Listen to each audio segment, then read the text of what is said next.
അതെ, നമ്മുടെ പാലക്കാട് ഗണേശോത്സവം ആവാറുണ്ട്. ഈ കാണണ്ട അടിപൊളി വെറൈറ്റി വെറൈറ്റി കളറോ ഗണപതികൾ എല്ലാം എവിടെ കിട്ടും? വരി പറഞ്ഞുതരാം.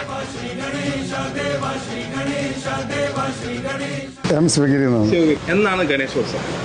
വരുന്ന ഓഗസ്റ്റ് 27-ാം തീയതിയാണ് ഭഗവാന്റെ ചതുർത്ഥി. നിമജ്ജനം വന്ന് 28-ാം തീയതിയാണ്.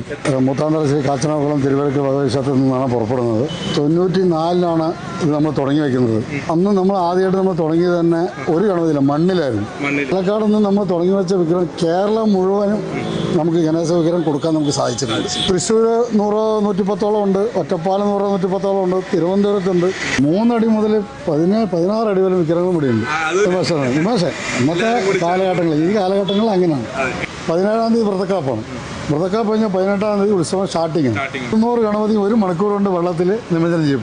അതെ, ഭഗവാൻ അലിഞ്ഞു പോവുകയാണ്.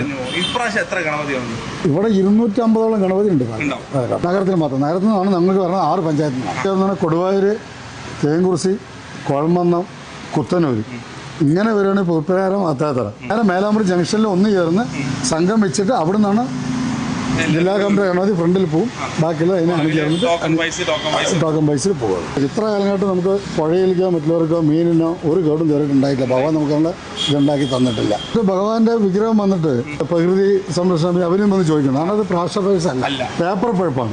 27-ാം തീയതി ചതുർത്ഥി, ഭഗവാന്റെ ചതുർത്ഥി. 28-ാം തീയതി നിമജ്ജന ഘോഷയാത്ര. നിമജ്ജന കൽപ്പാത്തി, കാശിയിലെ പാതി കൽപ്പാത്തി എന്ന് വിശ്വസിക്കപ്പെടുന്ന കൽപ്പാത്തി പുഴയിൽ നിന്നാണ് ഈ 200 ഗണപതികളും നിമജ്ജനം ചെയ്യപ്പെടുന്നത്. സാഗരമാണ്. വിനായക ചതുർത്ഥി പറഞ്ഞാൽ പാലക്കാട്ടുകാർക്ക് ഒരു വികാരം.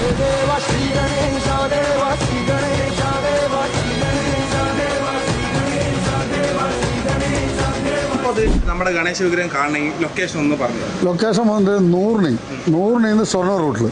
അപ്പൊ എങ്ങനെ ഉഷാറല്ലേ?